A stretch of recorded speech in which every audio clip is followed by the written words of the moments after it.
Shakira, Bampita Shakira. It's stage name Shakira Shakiraa, and I'm so honored to be here. Sorry for the long wait, but thank you for being here. Thank you for waiting. So I'm ready for you guys. Shaki, Luganda most. Okay. Yes. All right. Kale, Luganda most. Yes.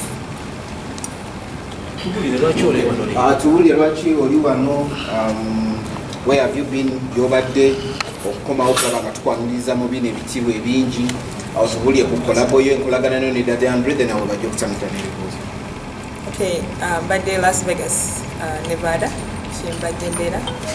And Komio, first of all, this is home. I have projects. I have my collaboration with Andres, Celeb, then we have more projects coming. And I'm back here to work on my music and other projects that you guys will soon see that I'll put out there. And I have albums I'm working on as well with international artists. Right to collaborate Black Market Records. Are you under Black Market Records? Yes, I'm signed under Black Market Records. And this is my boss, the CEO, Cedric. And there's no other place I would rather be than Black Market. Music at time, that was in the way of Philip so you're shooting a video 3 months ago. Yeah. We tried shooting a song called Call Me. It's on YouTube. You guys can check it out on my YouTube channel, Shakira Shakiraa. And then after that, it's shooting a Celeb. And music is not bad. And I'm excited for everything that's coming out.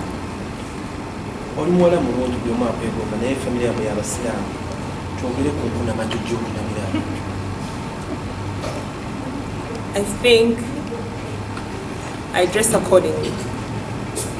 I dress depending on where I'm going and where I'm required to be. So if I'm going to the mosque, I'm not going to dress like that. So if I'm coming to you, I'm going to dress like I'm coming to you.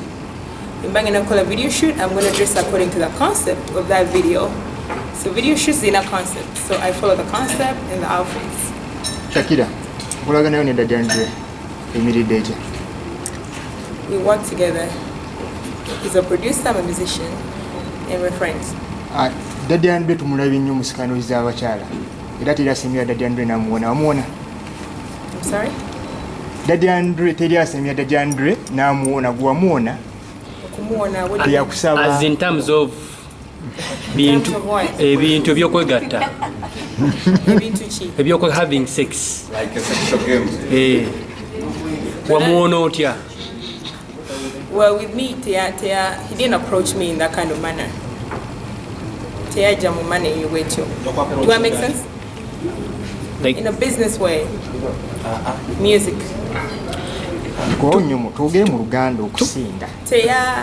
Sakola naye kale mugambye muzego, right? Yeah. Yewange teyagundaga chingiza kugamba. Shakira, kiri nti Daddy Andre studio ye mu kisenge ebiseera ebisinga. Era omufaisa guli wali ne studio wali eri. Bwe tusokuwa kiri kitaggo watuka ekyali mu kisenge oba yabayo mu kisenge. Natuka mu studio nenkola music, nenkola Celeb and other projects etunakufulumya. And that was it. Nagera ko nawe ngoli bweru wali o traveling over one city mugina ndala. I live in Boston. Yes, no ngamba we wagenanga Daddy Andre just lokola music. Ujima akolera audio, right? Jasura. You want studio? Did I say that? No. I have the recording. I said nagenda Jasura. Yes, ku studio ye nakubuza ati wakawe mwagenda nga Nina Rose wamsanga wono ngamba. Yes, I went to his studio. I don't know if it's a home or whatever. A married man, you understand? So that's where I went, because that's what he directed me to. And then I went to a different studio after that to do another song. Right, you got to go kana face yo e jamu nyo Shakira. Nti wali Nina Rose ne Daddy Andre. Before you left, we na kantu ko wale kawo. I don't know exactly what I left. I need to talk to him. In the video clip yagenda nge saturating. Yeah. Mwali abachala bali basatu. Nenge kintu ekyali kiwoze wanti wali posting all about the breakage of Nina Rose and Daddy Andre. How is it doing? I'm sorry, nali posting. Olenge yagenda akipika ennyo Dichi. okwawukana kwabwe nti bano tebakyali wamu. Wakoze opportunity eno okwongerayo erinnya lyo mu bbanga y'ensonga lwaki ne leero otuyise? No, actually, their breakup caught me by surprise. If it's really true, if they really broke up. And one thing you need to understand, these two human beings are human beings just like you people out there. They are couples just like any other couple you do away, right? It doesn't mean because they are celebrities, basobola kuyomba, basobola kwawukana. It happens to anybody else. Basobola yomba, basobola kukaba, basobola kwawukana, basobola kudawo. So if they broke up, then it is what it is. Naye okwawukana kwabwe okumanyiiko. Kwinamu mukono. How? After cerebral oluyimba mumaze odukola ebyo nawe bijirawo. You know what, nakatuuka wano, I need to do more research on that, then njakuddira. Kyogamba gy'obadde bali togiwulira. No, I just watch the blogs, naye simanyi what's going on. Ninga twakontaktinganga ngo ate tukimanye bulayo oli mufumbo. Kino kyandikawo obufumbo bwo. Oba omuzungu Mwabus training actually. kituddira mu full sentence. Mwabus training like Obuki? training in Uganda. No, temwabugazia Full sentence Mwabukosa. okay bawo yakiwulirako ki kye yagamba tutandikirawo mu Luganda. mwabus training Obuki? actually. Full sentence. Nti obufumbo bwange sister. Mwabutawanya nnyo. Do I make sense? Mwabukosa nnyo. Yeah. Butya? Because we're mwogera, then I have to explain. No money. But we're getting there. Kyogamba omuzungu Oluganda aluwulira bulungi nnyo. Shakira. Yes. Mu media ojja kwesanga nti abasinga Facebook bagiraba eri off and on. Tugambe nti Instagram bakomyewo n'osigala consisting nti ogenda sigala ku music. Obeera ogenda kuva ate obule. Oluvannyuma lw'okulaunchinga oba premiering nga this video. No, when I'm here, I do music, and when I means the song I'm traveling, I can still travel and come back. So right now, Wendy, and when you see me in Uganda, it's music. Bw'okola naye oluyimba. Oh, Andrew? Like I said, nakava kunyonyi right now. I don't even know. I don't know. Obadde temuli in contact naye? No, not really, not like that. Seen you. Sometimes, not every day. Oh, Andrew? I'm not sure. Mumpitira bulungi. So tugambe nti byakoma ku muni. Byakoma ku luyimba. Buli kimu n'ekiggwa. Yeah. No, like when you meet in life, when you meet people, sometimes you connect, sometimes you don't connect. I can meet you today, we become friends. Because you're married doesn't mean I don't have to be your friend. And being in the same industry doesn't stop us from working together simply because you're married. I'm still explaining. You understand? So me and him twakola fena atuchakola fena because we need each other. He's a producer, I'm a musician, I bring business on the table and he delivers. Do I make sense? Yes. So fracas we yaba wakweko kudadi andresi mu kogerako na. As friends we communicate. As friends we communicate. Obviously you'll be worried about somebody because being in a relationship and me being in a relationship, we'll be worried about each other. So are you okay? You know, I'm okay. How's your relationship? You know, things like that. As friends. Guys, I shouldn't be his friend because he's married. I shouldn't. Shakira, tusubire nti kikomezaawo zekola preparations za mikolo gy'ogwe ne Daddy Andrew because twawulirako n'eweru gy'obadde oli mu nteekateeka yakola mikolo. Actually gwagenda owasandugwa batukakoleramu akasente. Okitegeera? Ekinkomezaawo is music. Waliwo ekisukka ku music kyotayagala tugamba. Kuba oli musajja ate gwe oli mukazi. Waliwo ekiriwaawo. Kyogenda kumuwasa. No, until then, I believe for naturally want to Akolo. If anything's gonna happen, you'll know. But as of right now, you're hearing from me. The problem you're hearing from me, yeah. What do you mean Bakazinga? Do I look like Nina? Do I look like his wife? I don't think so.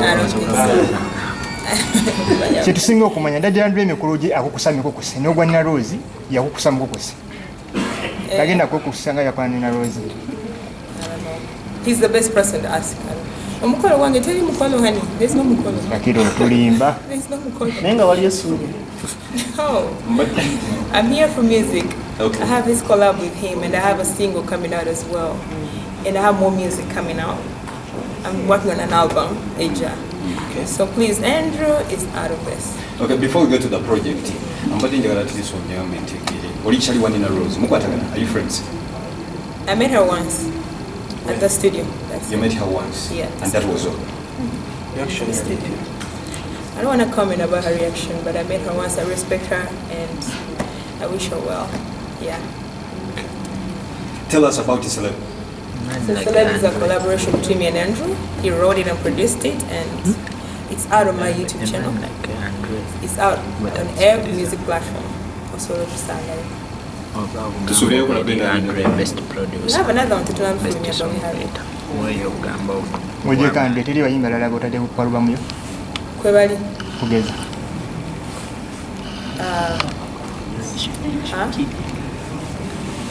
Is it okay if I mention them? Okay, so I have a collab with Zex. Birangi. Yeah. And King Saha has a collab as well. Wangi mama. The problem is, you guys, is it gonna be like this when kola no muyimbi omusajja? Automatically deny it. Just like going to Manyeza. Abakazi sinafuna, but I'm gonna work on it because I think that would be better, right? Shakira, amanya gamatuufu gwani mama? Shakira Kamlege. Shakira Kamlege. Woyina amanya amalungi. Shakira, njagadde onyonyola mukolagana in the black market. How is it between you and black market? Managed by Black Market. So I'm signed under Black Market. I'm their artist. Yes. Tunafuna muzungu na black market for the time you've worked with. No, towards Shakira, abayivu bano mukola naddala abasajja nga Buganda kyonakola na mukyala Yeah. yenna wabatuukirira oba beba kutuukirira. the first one, Palazzo. I have a collab with Junakoni Palazzo. We are friends now. We're friends. So Chekola Choka. With Andrew, I was connected. Mutiantwala, you're connecting her to him. Zixi, With Zex, this girl over here, Kwanogwe. Kingsa. Kingsa is a friend. He's a friend, yeah. security ey'amaanyi naye ati. Black Market. For my safety.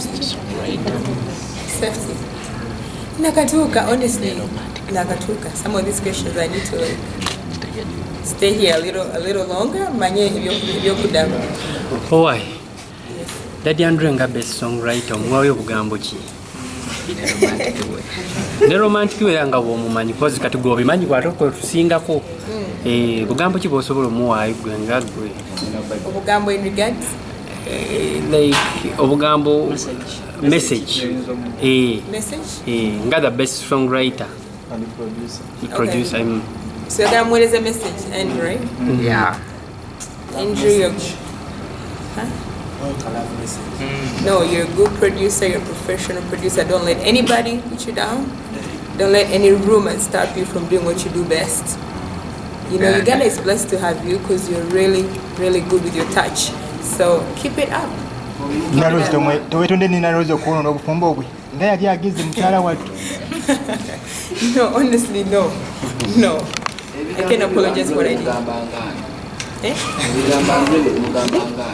Because they asked me to tell them.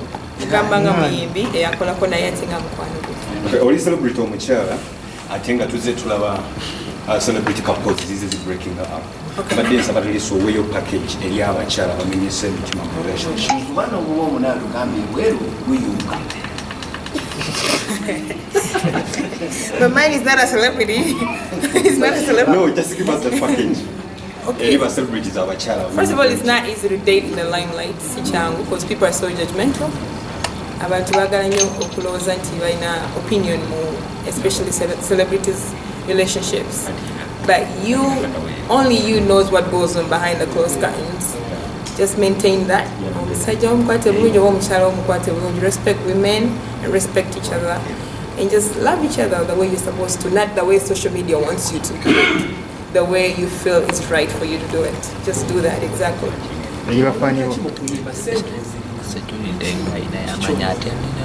Love. Love and passion.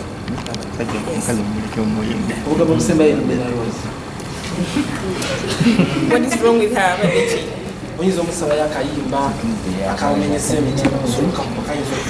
Is she broken?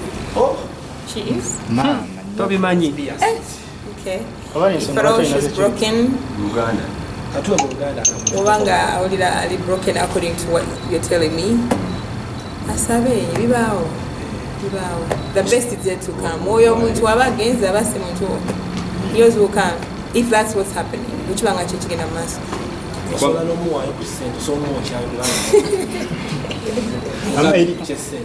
No, I really calling you mukazi because I believe because me in right?